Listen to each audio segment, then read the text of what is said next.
नमस्कार किसान भाइयों, स्वागत है आपका हमारे YouTube चैनल धाकड़ एग्रीकल्चर में। किसान भाइयों, आज के इस वीडियो में हम बात करेंगे धान की फसल के बारे में। अगर आप भी धान की खेती करते हैं और अगर आपकी धान की फसल में पिलासपन की समस्या आ रही है तो आप बहुत ही कम खर्चे में उसको किस प्रकार से दूर कर सकते हैं, इसके बारे में इस वीडियो में हम पूरी डिटेल के साथ में बात करेंगे। तो आप इस वीडियो को शुरुआत से लेकर लास्ट तक पूरा देखें ताकि आपको सारी जानकारी समझ में आ जाए। और वीडियो स्टार्ट करें उससे पहले किसान भाइयों, अगर आपने अभी तक चैनल को सब्सक्राइब नहीं किया है तो नीचे स्क्रीन पर दिए गए सब्सक्राइब के बटन को दबाकर चैनल को सब्सक्राइब कर लीजिए और वीडियो को लाइक और अधिक से अधिक किसान भाइयों तक शेयर जरूर कीजिए। किसान भाइयों, धान की फसल में पिलासपन आने के कई कारण होते हैं। बहुत सारे किसान भाई धान की खेती करते हैं, लेकिन जब पिलासपन की समस्या आती है तो किसान भाई घबरा जाते हैं कि इस पिलासपन को कैसे दूर किया जाए। अब जो किसान भाई लगातार कई सालों से धान की खेती करते आ रहे हैं उनको पता है कि कौन से समय पर कौन सा खाद या फिर कौन सा स्प्रे करना है, लेकिन जो नए किसान होते हैं उनको पता नहीं होता है। तो देखिए किसान भाइयों, अगर आप भी धान की खेती पहली बार कर रहे हैं या फिर धान की फसल में आप नए हैं तो आपको इन बातों का ध्यान होना चाहिए। तो अब आपकी फसल में अगर पिलासपन की समस्या आ चुकी है तो किस प्रकार से आप उसको दूर कर सकते हैं, इसके बारे में बात करते हैं। सबसे पहले बात करते हैं कि पिलासपन की समस्या किन कारणों से आती है।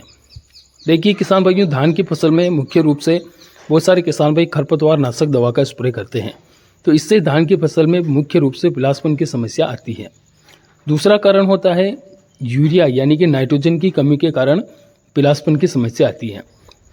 तो अब अगर आपने खरपतवार नाशक दवा का स्प्रे किया है तो फसल को झटका लगा ही होगा, और अगर झटके की वजह से या फिर नाइट्रोजन की वजह से पिलासपन की समस्या आ रही है तो आपको कुछ नहीं करना है। आपको अपनी धान की फसल में केवल NPK 19-19-19 का स्प्रे करना है।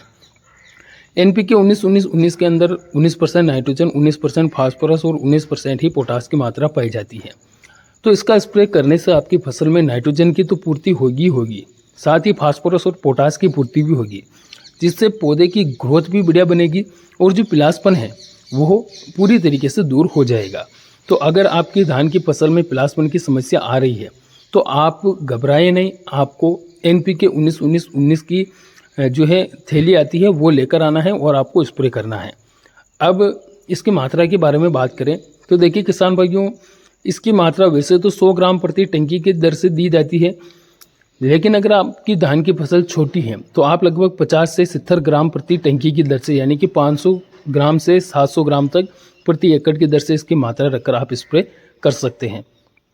और इस NPK 19-19-19 की जो 1 किलोग्राम की पैकिंग आती है उसकी रेट की अगर बात की जाए तो मार्केट में 150 से 200 रुपये प्रति किलो के आसपास तक मिल जाती है। यानी कि 1 एकड़ में या फिर आप लगभग 2 से 4 बीघा तक स्प्रे करना चाहते हैं तो भी आपके बहुत ही कम खर्चे में पिलासपन की समस्या आप दूर कर सकते हैं। इसके लिए आपको महंगे महंगे टॉनिक की डालने की आवश्यकता नहीं है। आप केवल NPK 19-19-19 के माध्यम से ही अपनी धान की फसल में पिलासपन की समस्या को दूर कर सकते हैं। तो किसान भाइयों, वीडियो कैसा लगा कमेंट में ज़रूर बताइए। वीडियो को लाइक कीजिए और अकाउंट को फॉलो जरूर कीजिए। धन्यवाद।